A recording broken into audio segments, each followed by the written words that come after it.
Beloved, welcome back to the shop. It's a very snowy Monday morning. I've been working the 249, the track loader, pretty hard with the snowblower on the front. And, well, things always happen in threes, don't they? Now I've got a hydraulic leak on the back. Now I know, the Kubota guys are telling me, whenever I talk about how much I love Caterpillar, the Kubota guys come in and tell me what a poor choice I made and how much better Kubota is. I know Kubota is good, but they all get hydraulic leaks. It's just part of the deal. But this one's buried pretty deep that I fear is going to be challenging. Let me show you where it's at, and then we'll see about finding it. Actually, before I do that, let's move the skid steer over closer to the wood stove. That way we can work by the heat. Getting in these things is like crawling over a barbed wire fence. Bunk.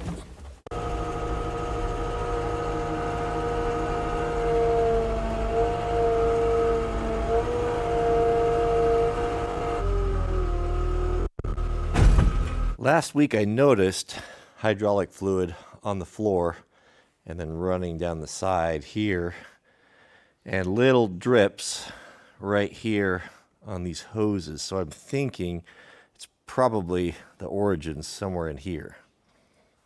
If we look up close here, what do we got going on? We got these massive zip ties, 3 hydraulic lines here. Here is that's definitely hydraulic fluid. It's coming and it's dripping down.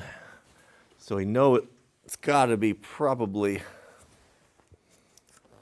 let's look at the top here. I don't see much. Let me get my stepper.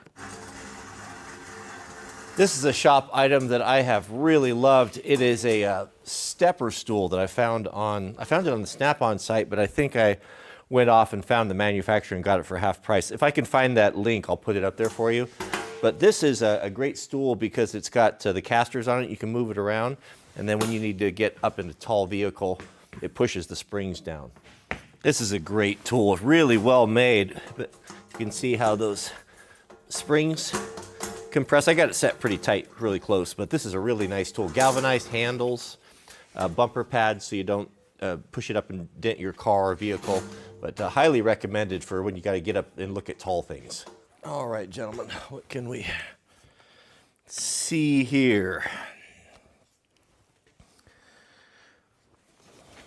Anything obvious?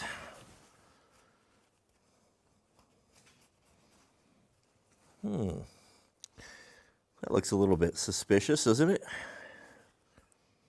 Seems to me because everything is kind of oily up here and on both sides. This is like the apex of that bushing. And so the oil is probably coming from up here, then running down both sides. It looks like these hoses right here, they've got some blistering on the outside. Now that's just, oh, look at that. You see that hydraulic fluid come out? That's it right there. So right here, this clamp, something in this clamp, I think, is causing that to leak. Or just outside the clamp. Yeah, wow, I wasn't expecting that. To find that so easy, really. The line in question with the blisters on it is this one right here with the yellow. Like, there's actually 3 hydraulic lines, including this one. This might be electrical. These actually run in the boom, so I'm thinking these are the lines that feed the implements on the front, the flat face quick attaches. So how do we get, these are all boxed in here, how do we get to these? There must be an inspection. Oh yeah, those 3 lines run inside of that lift boom.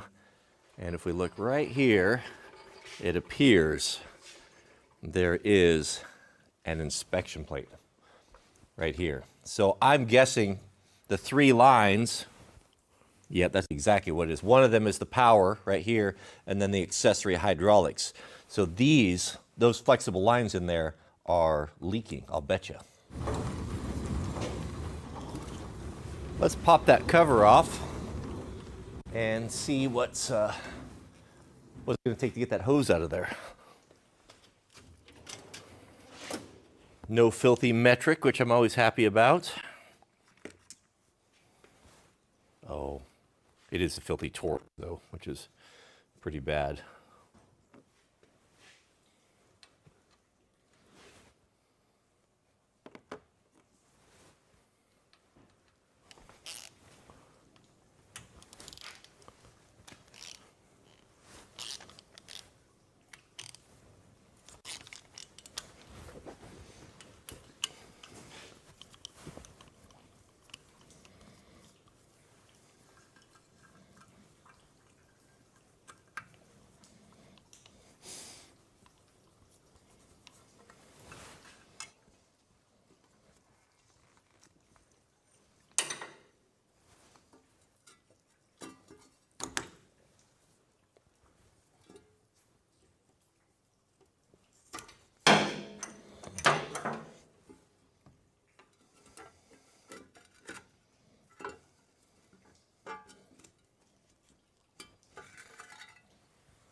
All right, this is starting to make sense.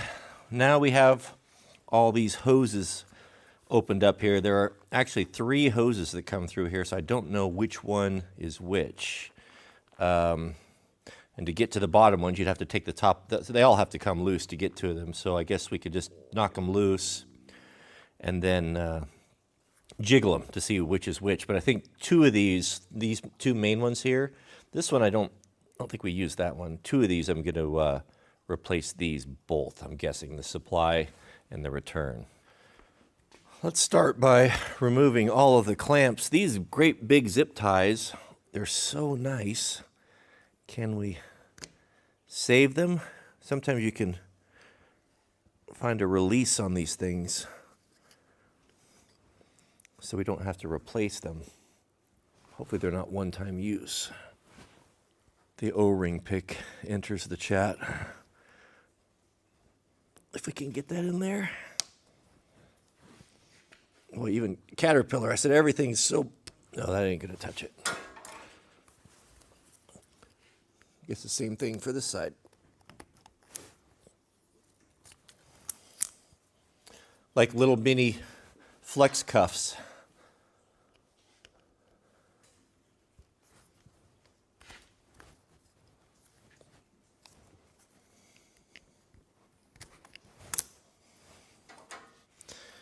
Yeah, that one's just so deformed, it's just not going to go. We're going to have to, I'll just order one replacement. But I'll have to cut that one out. Maybe it came loose there.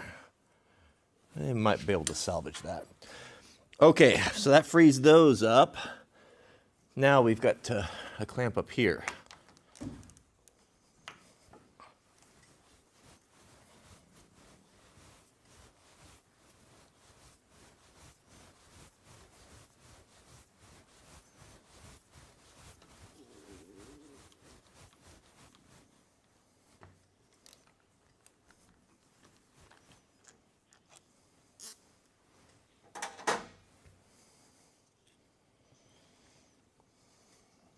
Yeah, that hose does look a little bit sus. All that outside sheathing is all blistered up there. It could be damage from the sun.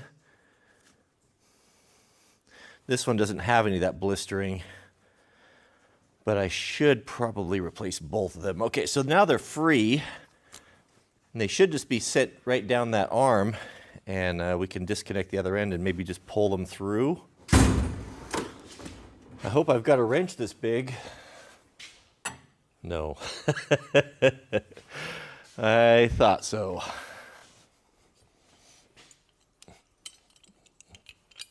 Can we get the German bolt rounder on there? Oh, this is less than ideal.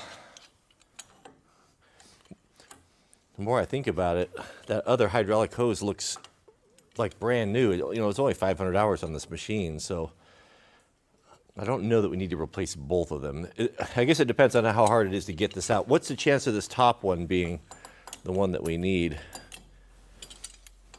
And we don't have to get into the bottom ones. I think I can clear that. If I can get it adjusted right, that might just bite on there and work okay.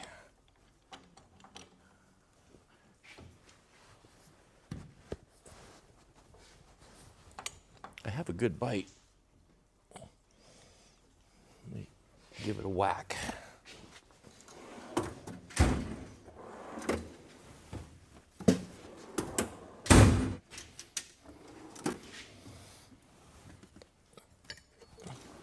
Can we get a wrench extender on there? I've never tried these together, but maybe. Oh, yes. Wasn't that tight? Can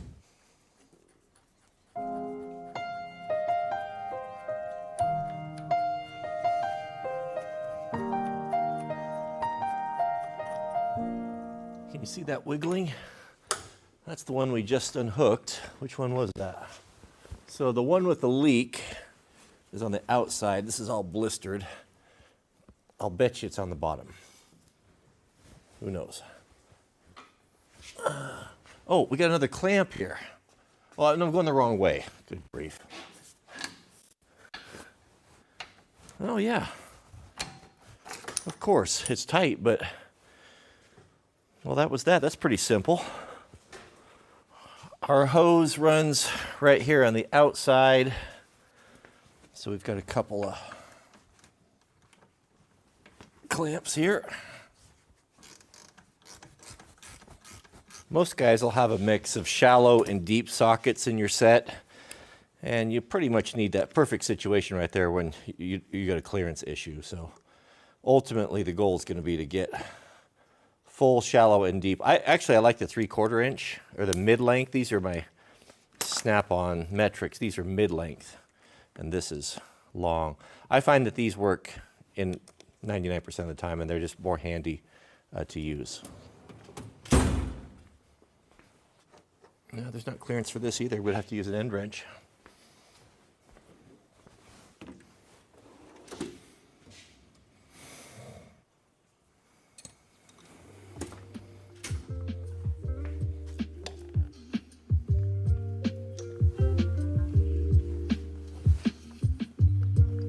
There we go.